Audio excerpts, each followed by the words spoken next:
Hello, everybody.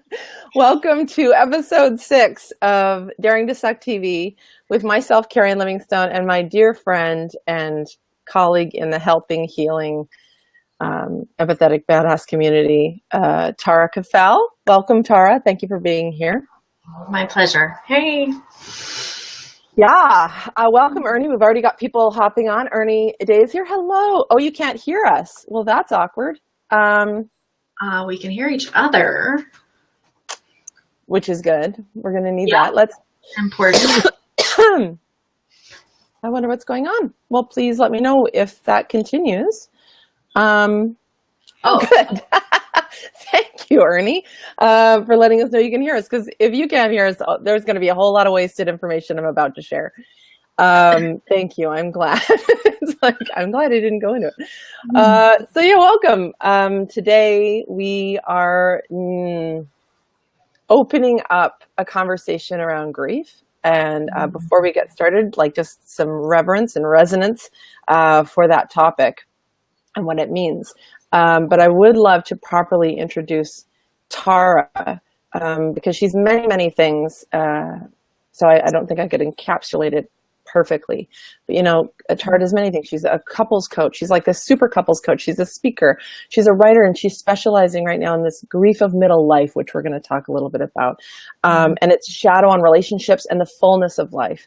She's the author of Grief, a Love Story, and it's due out in spring 2018. And she's the host of a podcast by the same name, which is also coming out in June of this year, which I'm very excited to be a listener of and hopefully a participant in. No pressure. Just because I said that live. No pressure. No, she mentioned it. Yes. I wouldn't do that to you. So welcome, Tara. And if I missed anything, if there's anything you want to add, please come on. I can't think of anything. I don't know. It's so interesting. I just finished it, or I was sharing a chapter of the book called Titles, because it's so interesting how many different roles we play in our lives, right? We can be, a bereaved daughter or spouse or whatever of someone who's left, but we're also, so many things in our work life and in our personal lives. And if I just look at my life so far, I've been a daughter, a sister, a friend, a wife, a beloved divorced wife, all these things, right? So there's lots I would add, but also nothing I would add. It's just all part of it. Right? Yeah. The big show we're all participating in. If you're listening, Janessa is here. Please say hello if you're here. And know that this is a multi-way conversation. It's Tara and I having this conversation, but it's opening it up in a live format where you guys, the listeners, the watchers, whether you're catching it on the replay or live, to share your thoughts, your experiences, even your disagreements. Tara and I both come at this from very unique places, as does everyone. Grief is such a unique experience to navigate through and how we hold it. And so Tara and I are just going to kick around a few ideas from our own experience, and we just ask you to share as well, because that creates a much richer, deeper experience for everyone watching this, and we'll bring that on in. So thank you for considering even doing that. So yes. All right. So I just want to get in this space. I feel kind of like, I don't know. I haven't been on Facebook Live in a while, so I just need to relax a little here. Yeah. Yeah. It's exposing. Being live is really like, oh my gosh, I hope, I don't know. I blew my nose actually once on a live. I didn't know I was still live. That was funny. It was the very first episode, if you want to catch that. Last 30 seconds, I thought the broadcast was done. I was like wiping my eyes, and I'm like, right. And then I look up and I see people commenting, "We're still here." I was like, what? Oh dear. It turned out to be very comedic, which works out perfectly. Naturally. But yeah, so no, luckily I surround myself, and so do you, with a very forgiving, authentic crowd that actually would probably prefer us to. Yes, I think the more we appear as human as we are, the better, right? Yeah, that's what we're here to do. How, like I say, how human are we willing to be? Yeah. So how human are we willing to be around grief? I have a big question for you, which is, I've sat with it a little bit this morning, and what came through was the fact that I guess I see grief as a shift of consciousness that brings with it a whole bunch of new awarenesses. And I would love to hear from you. I feel like there's something to honor or express that I would love to hear from your perspective, because you wrote this book around the topic. I would love to hear from your perspective. What do you really honor about grief, first of all? Well, I think what I know about grief is that it's just like the other emotions, and that it wants to bring us gifts, right? We don't have to classify it as bad or negative. It's an event. It's a feeling. It's part of life.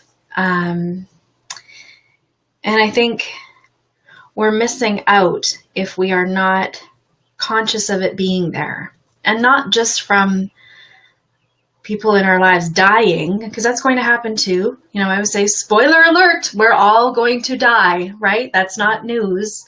Yeah.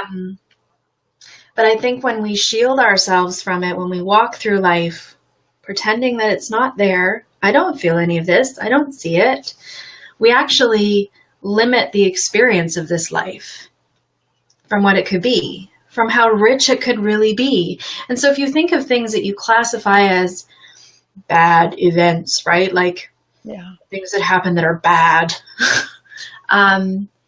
If we shut ourselves down to any of those, we're actually missing out on a lot. And there are a lot of gifts in grief. There are, oh gosh, like that was the most amazing cracking open of my entire life, was in a year immersed in grief. Right? And I was someone who was seeking and who was open to it already, but then went, oh, there's so much more. Right? Can you share a little bit of your experience of that year? Like what, because it's really the prompt that brought you through that door of grief, of honoring it in a way to actually write about it. Yeah. The story starts in November 2014. My ex-husband, with whom I had remained very, very close in our separation, attempted suicide in November of that year. And he phoned me afterwards, and the floor just dropped out underneath me, I think. And I agreed at that point to support him in whatever way that looked like. That meant making sure I heard from him every day, to helping him heal, to getting him support, to, I committed him to a mental ward with his permission at one point. And he ended his life successfully at the end, or in May of 2015. So not even 6 months later. And so I lost my last grandparent in March of that year. I lost Brian in May. I lost a beloved mentor and teacher in August, and a very, very old friend in December. So it was a year filled with, holy shit, I don't think I can take any more grief. And now I look at those men and who they were, and I wasn't particularly close to all of them at the time of their deaths, but they were so important to me for when they appeared in my life, when they were in my life, and the lessons that have come after. So I started writing in December of that year. I couldn't write. I'm a writer, which feels very strange to me that I couldn't write anything except blog posts and emails, right? I had trouble writing.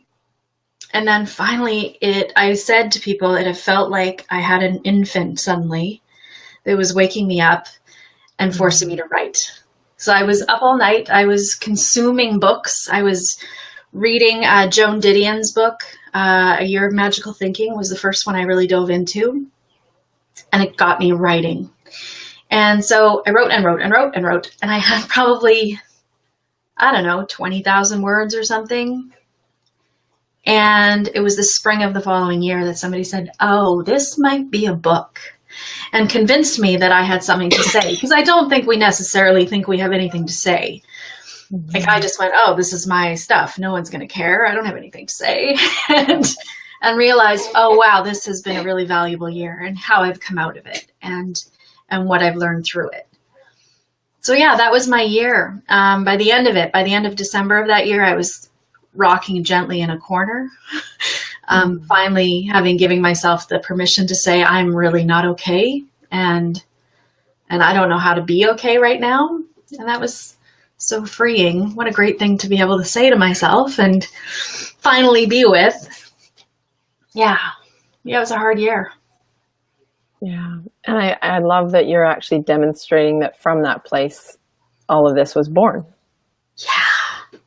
You know, like we're so afraid of that place. We're so afraid of being dismantled to the point where we have to admit that we don't know or that we're done. It's like the full surrender. Yes. And it's not that, I guess what I want to say, it's not that life is that cruel, that it just, you know, it's not like life is putting us into a corner to like prove it's better or stronger, like, ha ha ha, you know. Yeah. It's almost, it's not and here's the thing, we're never going to be able to open up to the things that want to move through us until we're just so stubborn. We fight. The ego fights, the mind fights, we fight, we resist. And it's only in those moments when we kind of succumb to the enormity of things, it almost seems to pile up.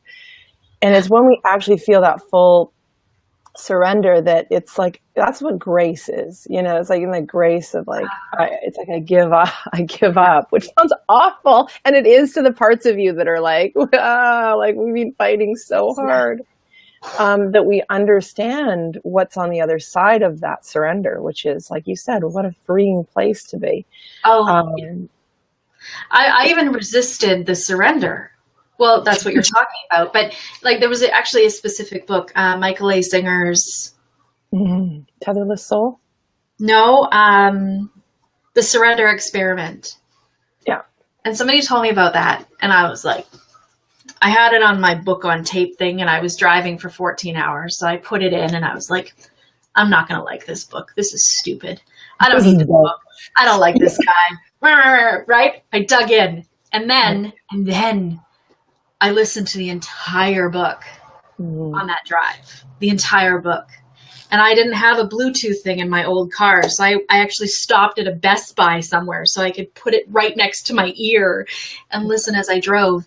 And I consumed that book. And I learned, surrender is a magical place, right? It's rather than wondering what the world is doing to you, it's wondering, what is the world giving to me with all of this? What's in this for me? What are you taking away from me that I don't know that I don't need? Yeah. Hi, right? Everybody. What am I kicking and screaming to hold on to that I don't need, that I don't know I don't need yet? But you do. Like this experience apparently does, because it's asking me to let go of what I thought was going to happen, who I thought I was going to become, the relationship that I thought was going to stick around forever, this person that I thought was going to be here when my kids were grown up, all those things. It's like the beliefs, the expectations, even the roles and the rules. It's like it absolutely obliterates things with such grace if we let it. If we let it. That's great. Thank you for that. I hope that is so helpful for people to hear, that you're sitting with two people that are just opening up about that raw, I admit I can't do this anymore. I'm done. I give up. It sounds pretty dark. And yet we both on that floor. Yes. There's a pillow on that floor, right? There's tenderness on that floor. There is and I have physically felt it. I couldn't explain it at the time, but like an unloading, like I'm carrying, like I'm a goddamn Sherpa carrying a U-Haul full of stuff. And I say, I can't do this anymore.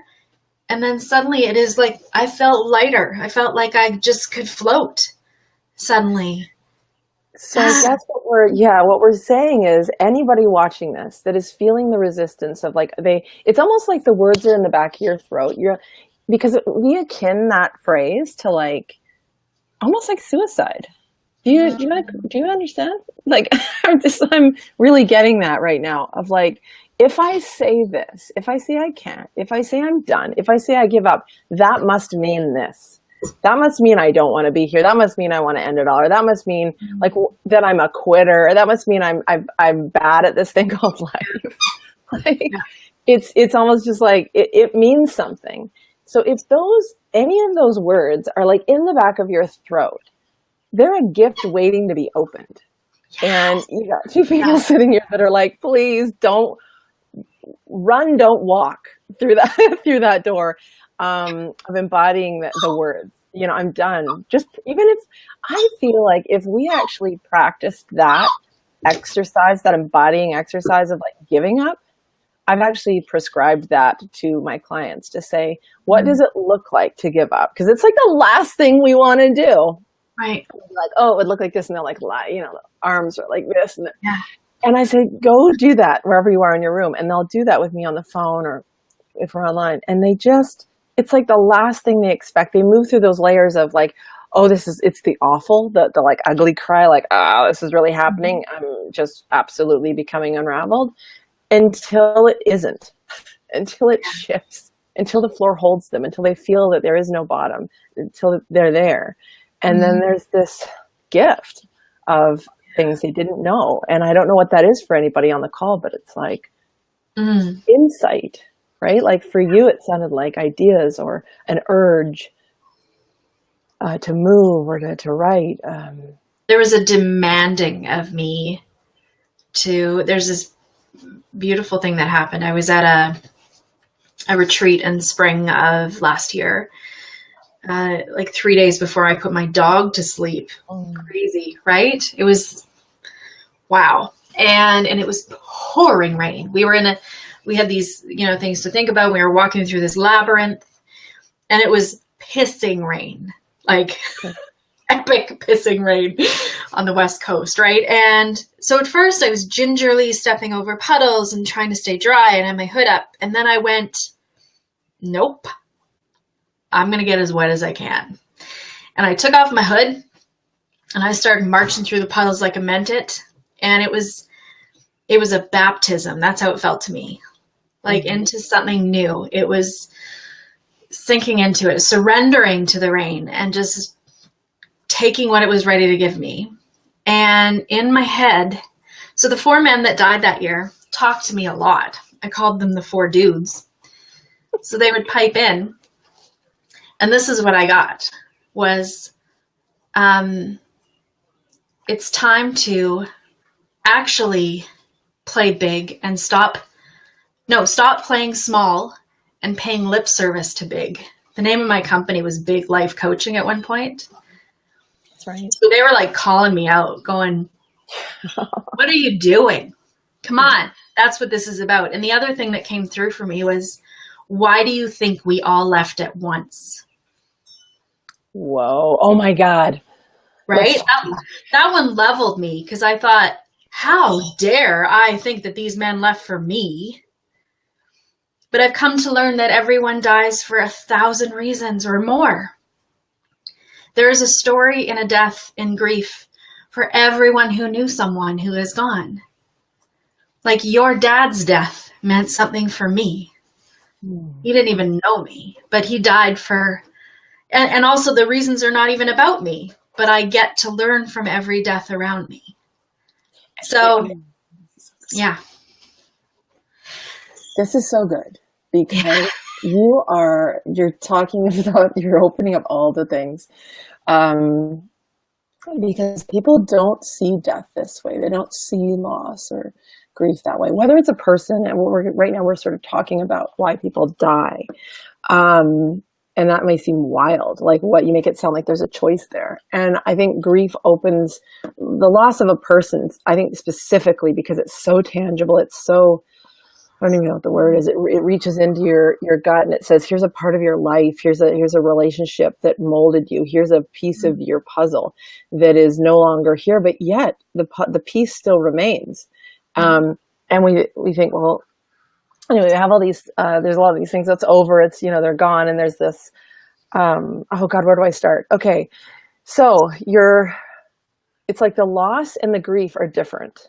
So I hope I remember what you said before, because I want to lead into it. So please put a pin in the whole, like, why they left, why they all left at the same time.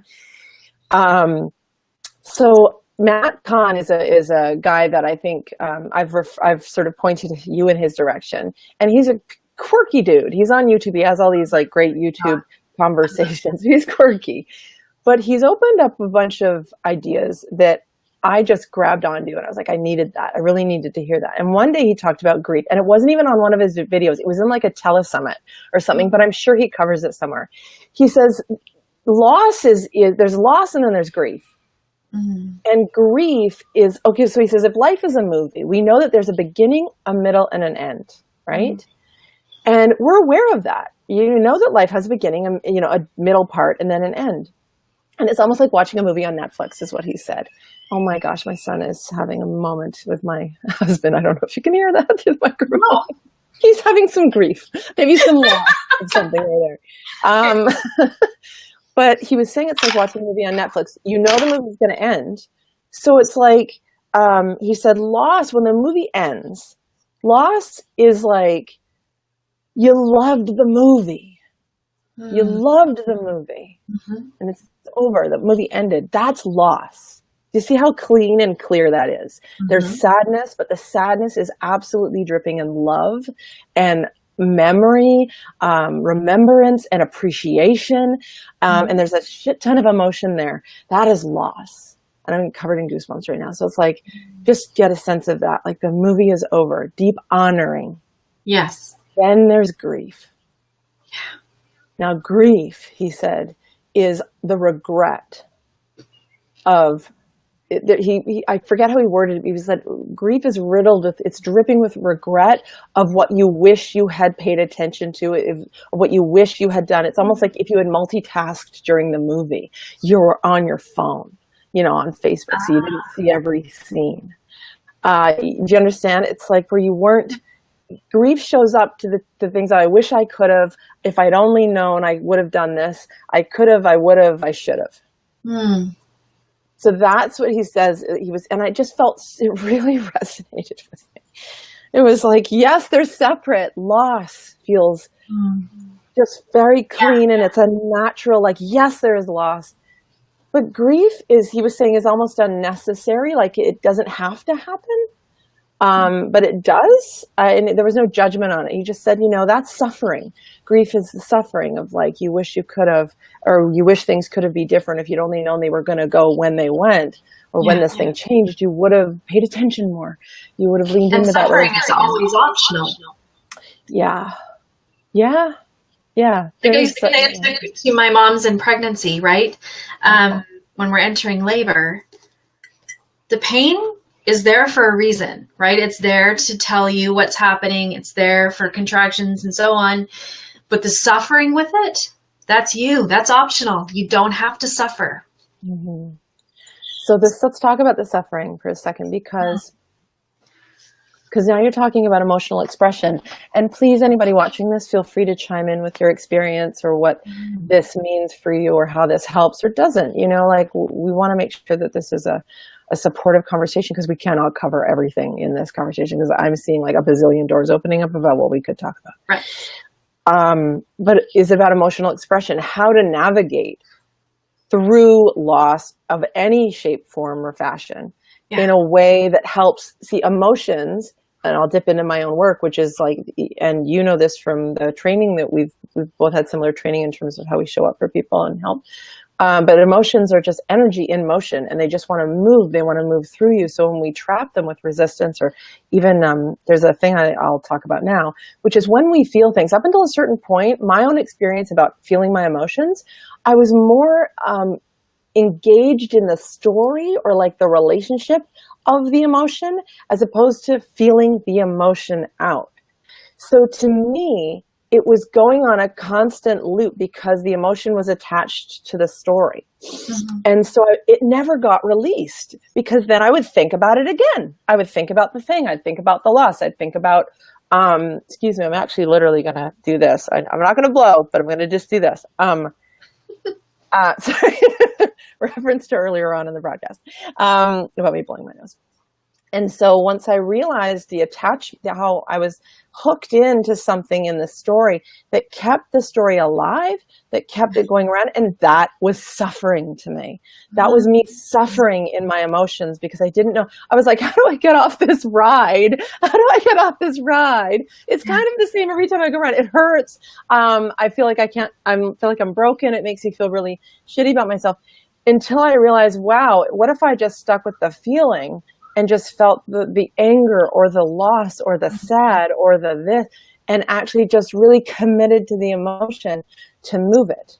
Right. That was different. That felt very different because I was able to clear the emotion, and the story, guess what? Sometimes the story was very helpful because the story would help tap into the emotion, and I was like, thanks, story, bye. And then so I was using the story to help bring up the emotion that was actually the energy that was trapped to get it out. I don't know if that sounds really crazy, but I'm able to explain it a little bit better in my work with people. But I think the story gets to shift too when it's not looked at through the lens of that emotion that you haven't cleared out. Yes. Yeah, that's exactly right. To just like tell the story, but know that it's like a perspective and a lens that you're seeing things through about what I did or didn't do with my father, or like even just so now it's almost like moving through the honoring of the relationship of whatever you've lost. Yeah. So I almost feel like it's really hard to move forward until we absolutely unpack the loss or we unpack the experience. Yeah. Yeah. Well, and I think it's like any emotion that when we actually shake hands with it and sit with it and unpack it, it tells us what it's here for. It flips on a light switch for you, and then it's not a problem anymore, right? The energy shifts for you once we actually honor it and don't let it get gnarled up. Yeah, and it's insidious, like that resistance. We believe it to be something else. When in fact, it's like the little kids in the bear suit this is weird.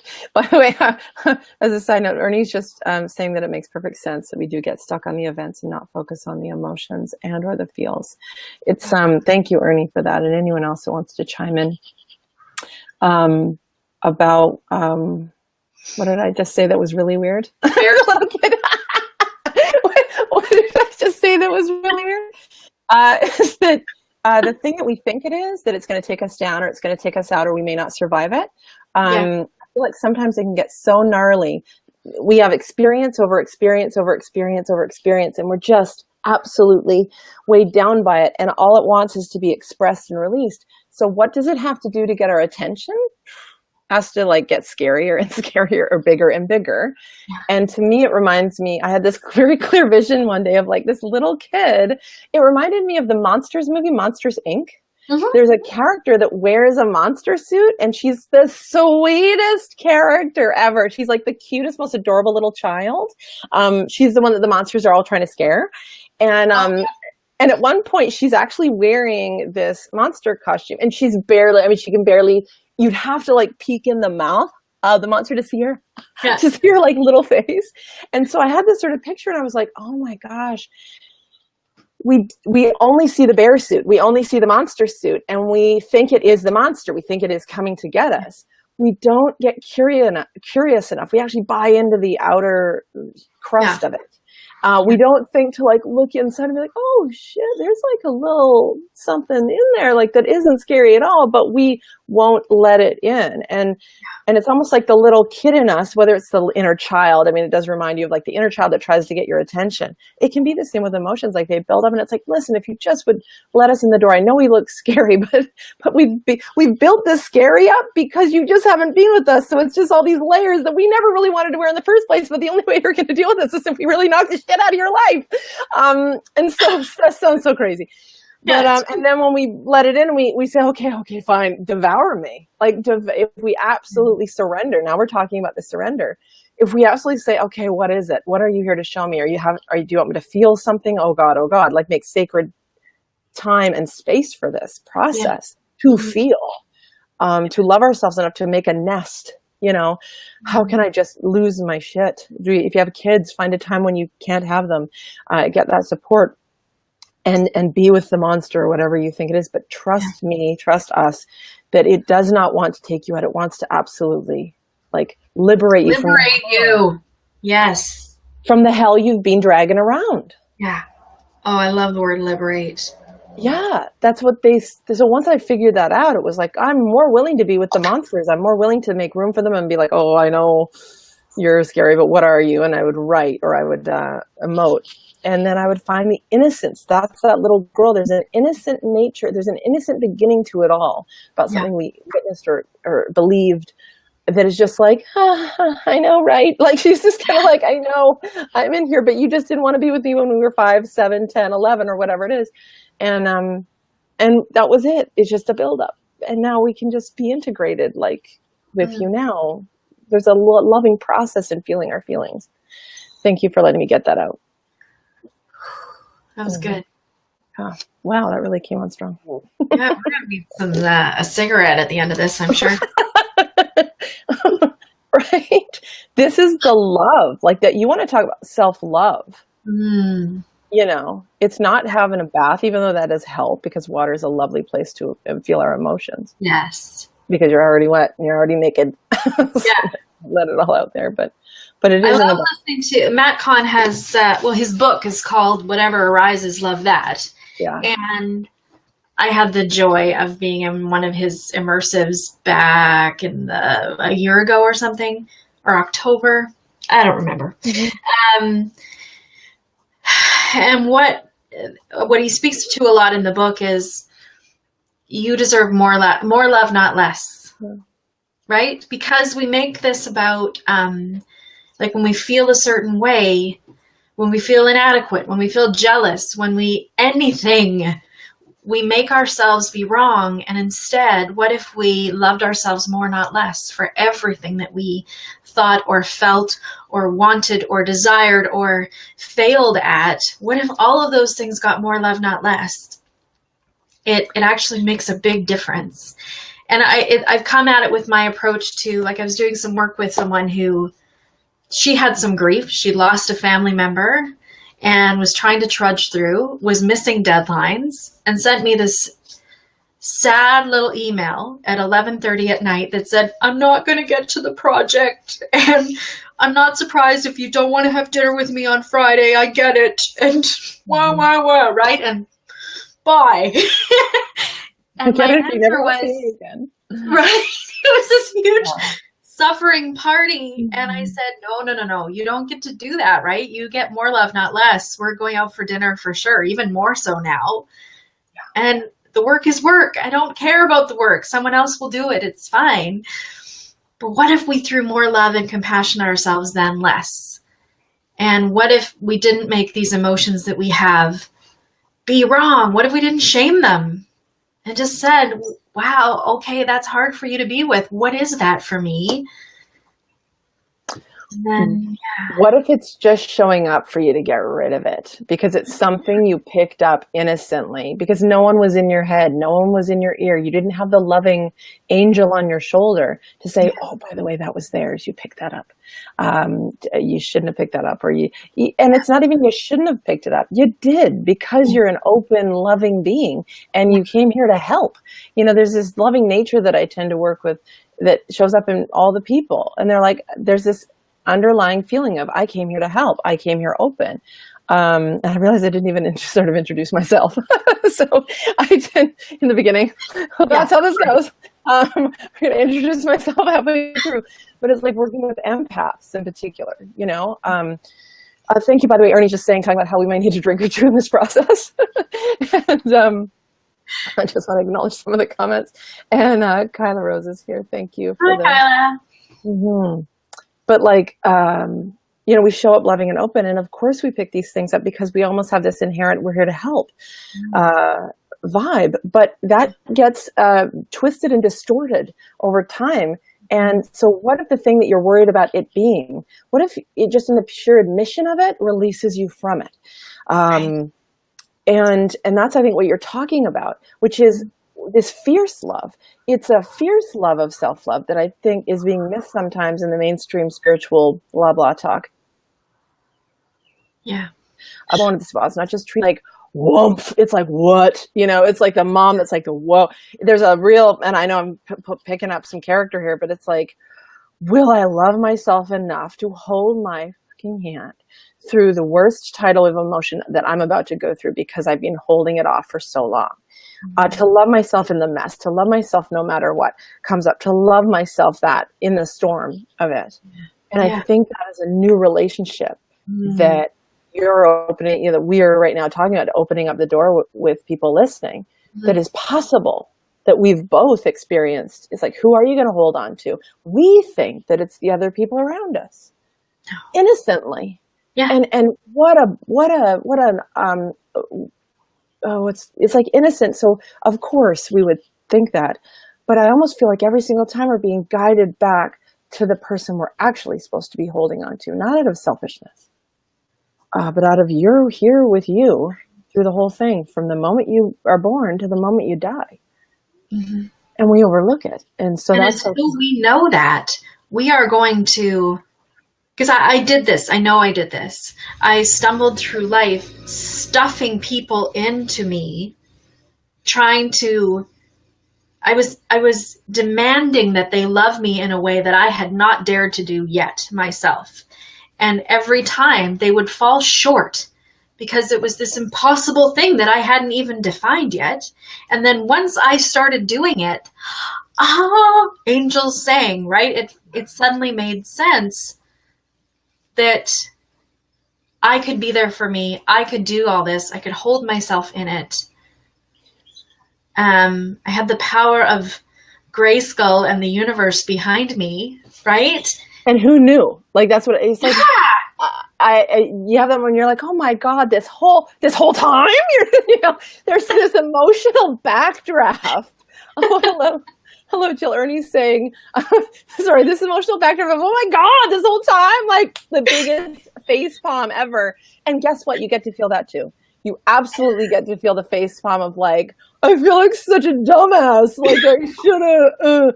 So anybody listening to this, just know that you're not alone. Both of us were like, oh God, I don't even want to tell anybody what I just discovered. Because it's like, what, 40 years or 60, whatever, like I've worked with people at various ages and I hold them through that emotional, like that embarrassment of like, that's all it was. Like I just could start. It's like, I know, but we don't get taught that. We're not taught how to love and support ourselves in such a fierce, like what we do for others.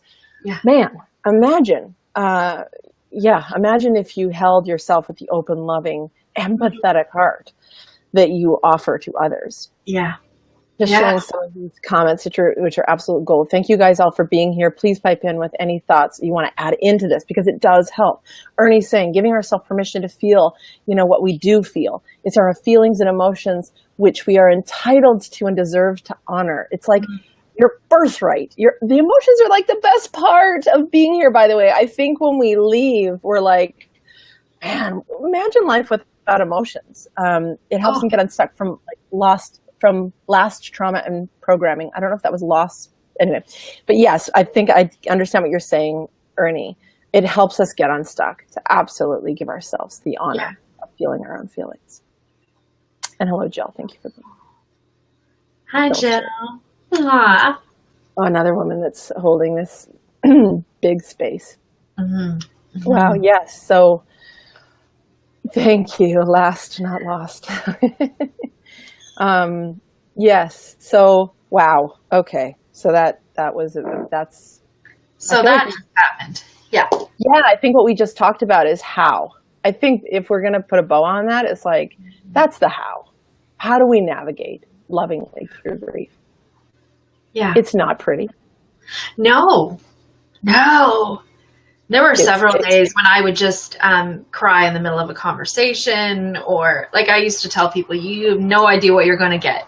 If you take me for dinner, I may cry. I may have snot pouring out my face. I might laugh uproariously. I may tell you a joke. And some days it's just messy. And thank you for being in the mess, right? I love how you speak about the mess so much that, you know, we dare to suck. We dare to sit in the mess. We dare to just plunk ourselves down in a diaper full of poo and be with whatever it is. Come on through that door, everybody. Yeah. Try marketing that. But yeah. And yet there's some like liberation from it because we're not pretending anymore. And daring to suck, it takes on so many, it's getting deeper and deeper, that it's more about the daring. Like the daring really represents, I want to be here. I really want to be here fully. Yeah. I want to be here fully. I want to have the whole experience. And yeah, I get some of it's going to suck, but some of it's not. But what if through the suck, there's something amazing on the other side that liberates me from ever needing to worry about it sucking again in the future? Like that's, I think, what we're like, slaying dragons. It's like slaying dragons with the sword of surrender. I mean, what a phrase that is. It's like, that's what we started talking about, this surrender. We're slaying those dragons to feel like it's, oh God, there's so much. Saki Kai, thank you for being here. Jill's saying, throwing her wisdom in here, that emotions are like a roadmap to what's happening internally. And honoring them, yes, but letting them rule you, no. Yes, honoring is a very interesting word, isn't it? It's to honor, to move, to say, yes, you are here, and it's almost like throw you the heroes.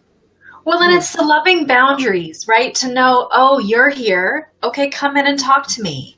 And you're not going to run my life right now. I'm just going to listen to what you're saying and thank you, right? I think it's through a loving fence. It's not a giant brick wall. It's not either in or out. It's I'm gonna take this. I'm gonna ask what this conversation is about. Do you have some pie to give me? Do you need a cup of sugar? Like, what is happening over that fence? And being with it.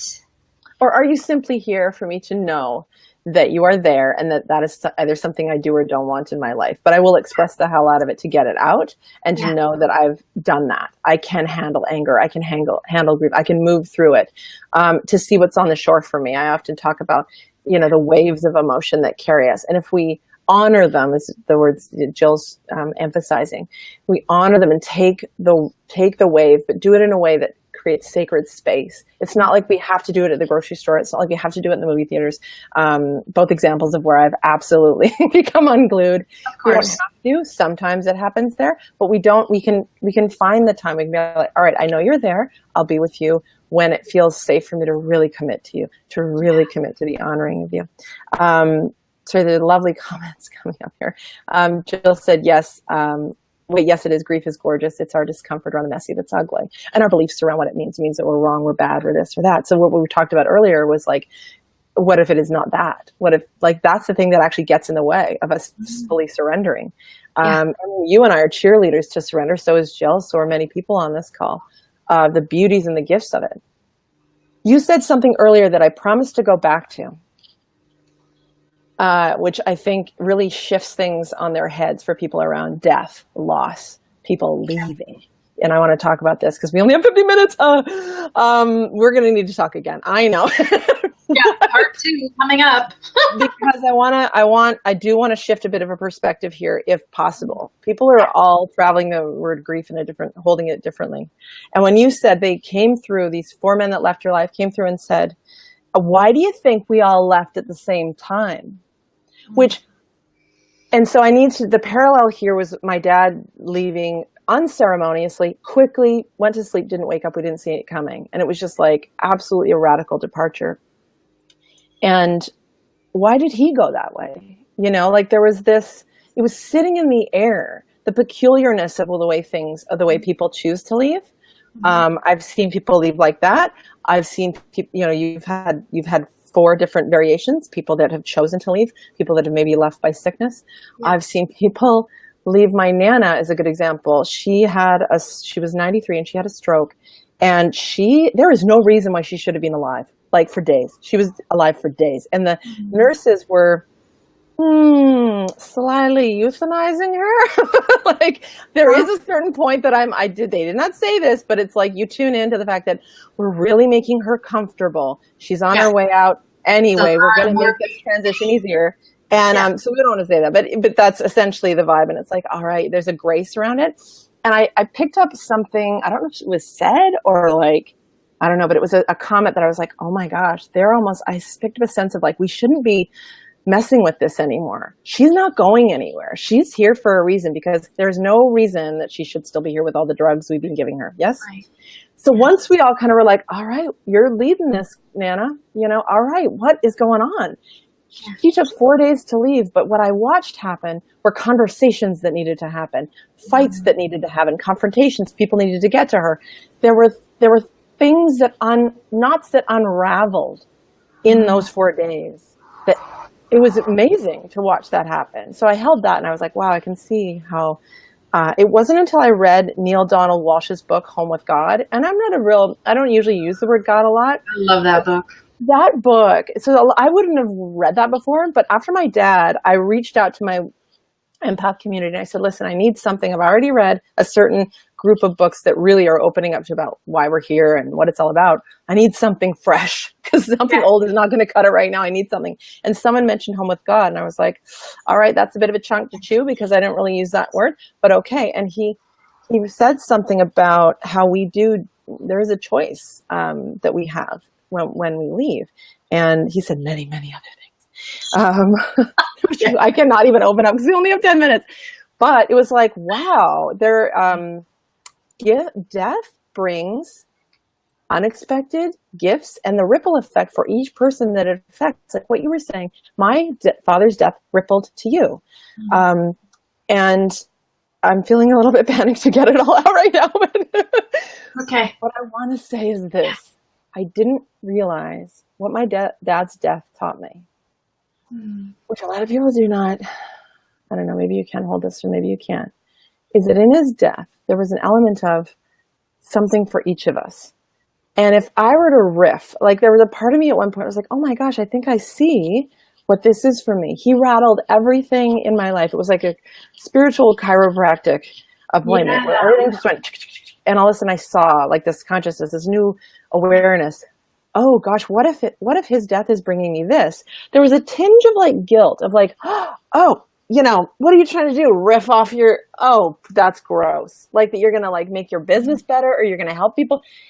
And it didn't last very long, because it was almost like his energy swooped right in. It was like, just shut up. Just stop it. Just stop that.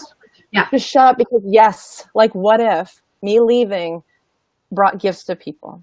Yeah.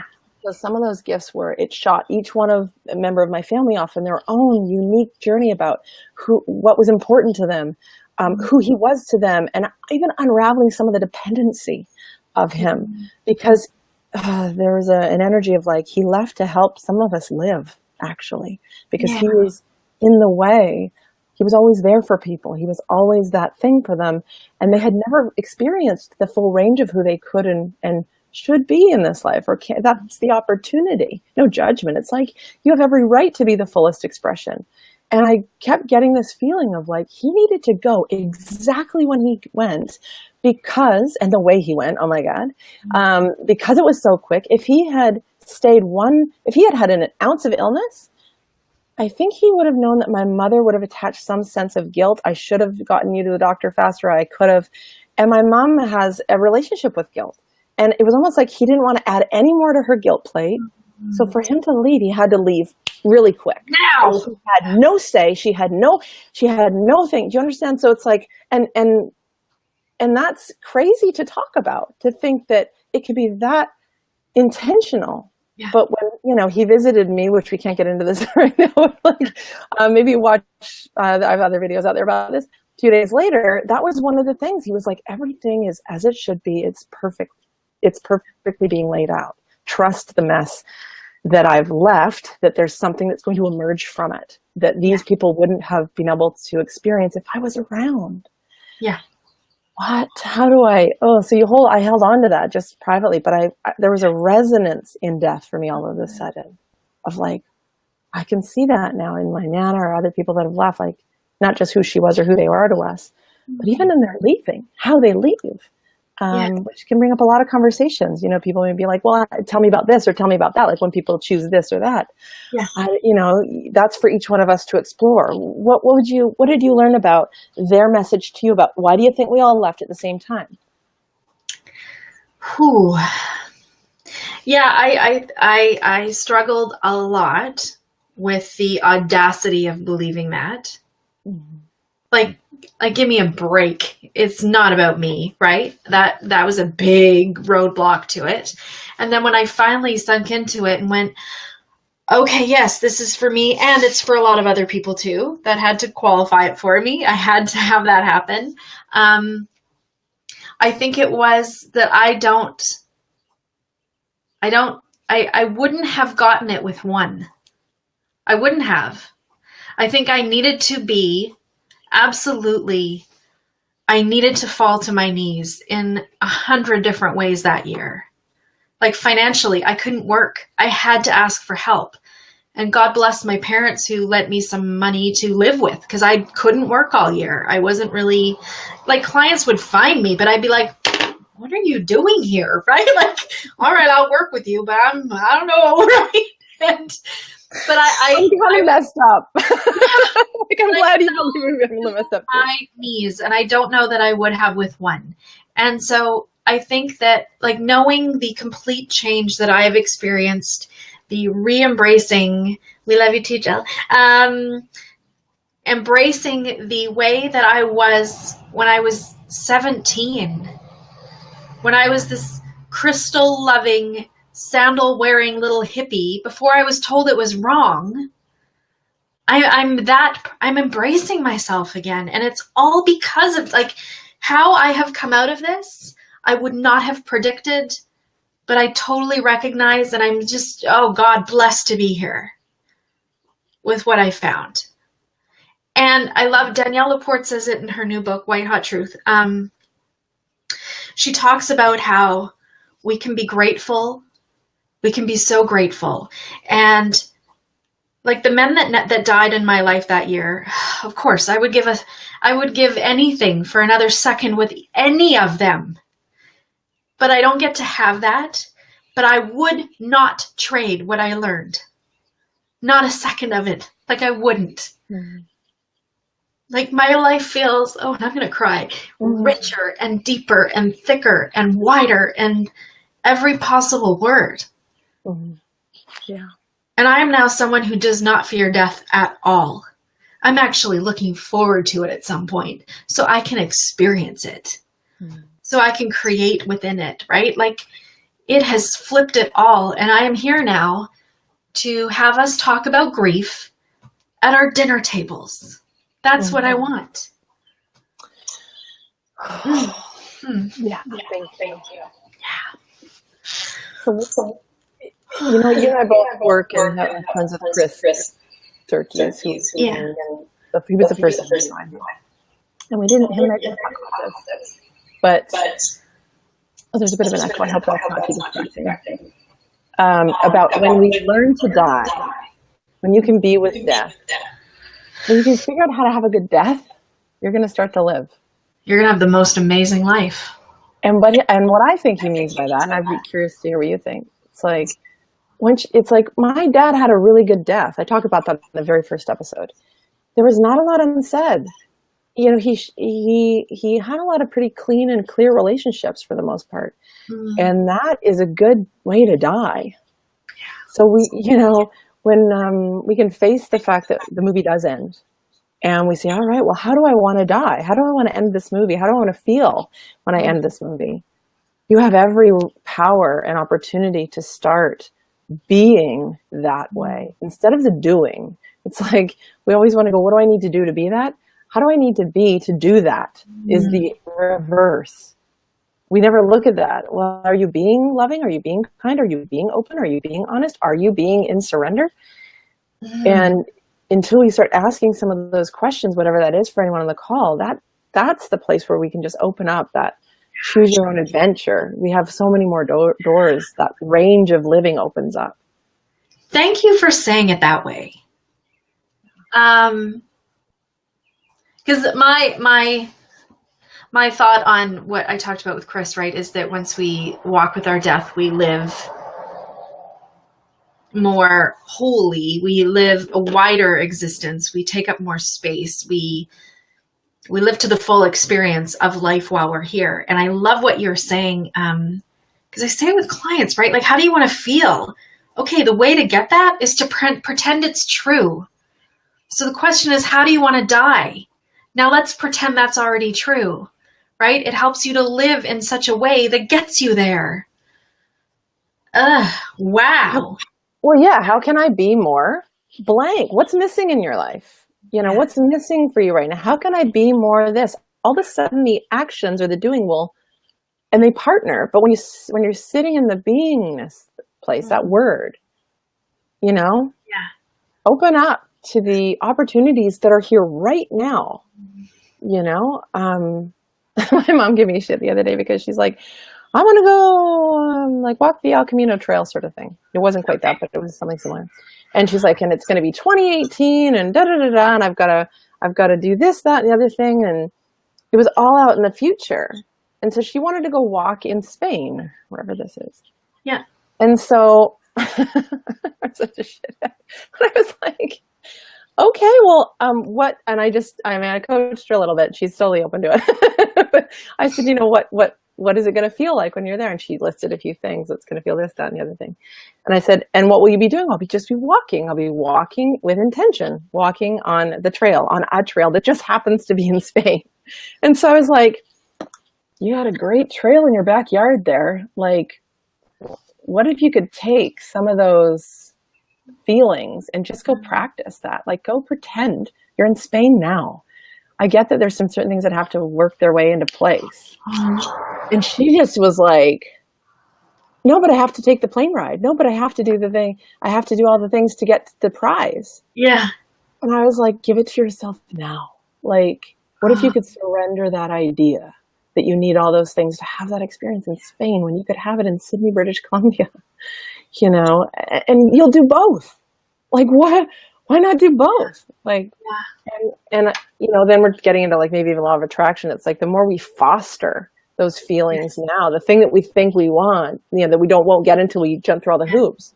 If we start fostering wherever we can that feeling in the most mundane of places, and the mundane becomes unmundane, like not mundane anymore. This is where oh my God, we're like, oh, I feel like we're in the cosmos a little bit. But like, it's like being present, you know, that frankly is exactly what we're talking about. Being present in the moment. It opens up the friggin' cosmos, because then washing dishes becomes a rich place of being with our feelings, or being with our thoughts, or just our imagination, whatever. But wow. Yeah.